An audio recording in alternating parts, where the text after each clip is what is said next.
Assalamualaikum warahmatullahi wabarakatuh. Selamat pagi anak-anakku sayang. Masih semangat ya untuk daringnya. Hari ini kita akan belajar fikih tentang azan dan iqomah.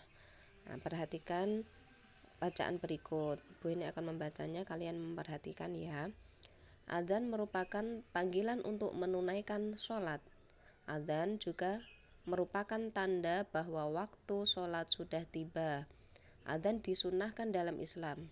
Jika adzan sudah dikumandangkan, orang Islam segera datang ke masjid atau musola. Nah, orang yang mengumandangkan adzan disebut siapa? Ia muadzin. Seorang muadzin disyaratkan harus bagaimana? Yang pertama harus beragama Islam tentunya. Yang kedua mumayyiz atau sudah dapat membedakan baik dan buruk. Kemudian yang ketiga laki-laki. Perempuan boleh azan khusus jamaah perempuan, tidak menggunakan pengeras suara.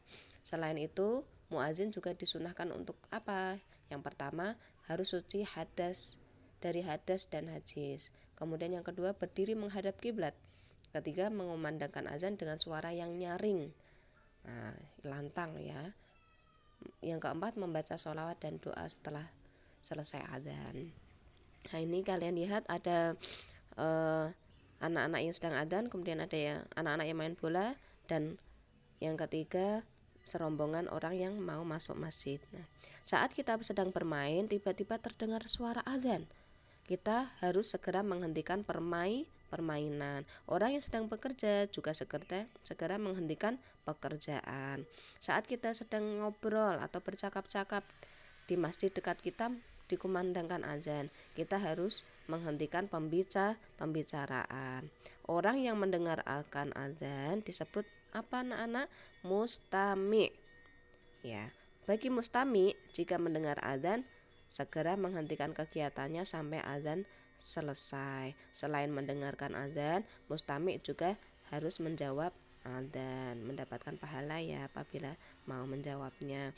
Nah, untuk lafal adzan kalian bisa browsing atau cari lafal adzan yang biasa dikumandangkan di setiap hari kita jumpa ya.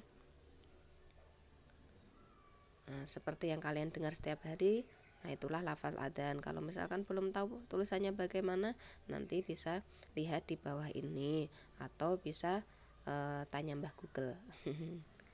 Paham ya nak? Nah, jika adzan telah selesai dikumandangkan, maka bagi muazin, orang yang adzan, maupun mustami, orang yang mendengar adzan, disunahkan membaca doa sebagai berikut. Allahumma rabba hadhihi da'watit tammah wassalatil qa'imah ati sayyidana Muhammadanil wasilata wal fadilah wasyarafa wad darajatal aliyatar rafi'ah wab'athu maqaman mahmudanil ladzi wa'adtah innaka la tukhliful mi'ad. Itu merupakan doa setelah azan. Oke, kita lanjutkan. Tadi sudah membahas azan.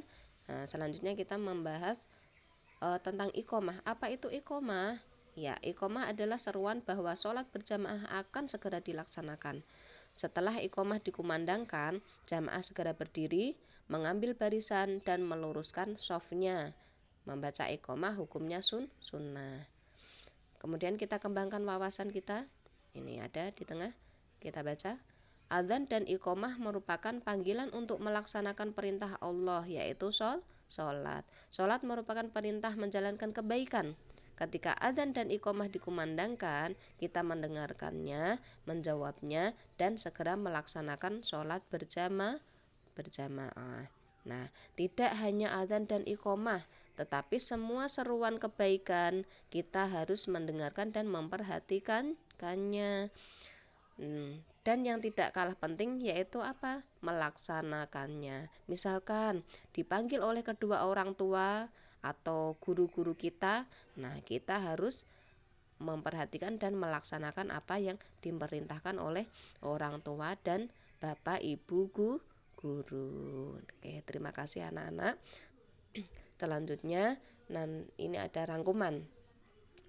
Yang pertama, adzan adalah panggilan untuk menunaikan sholat. adzan juga sebagai tanda bahwa waktu sholat telah tiba.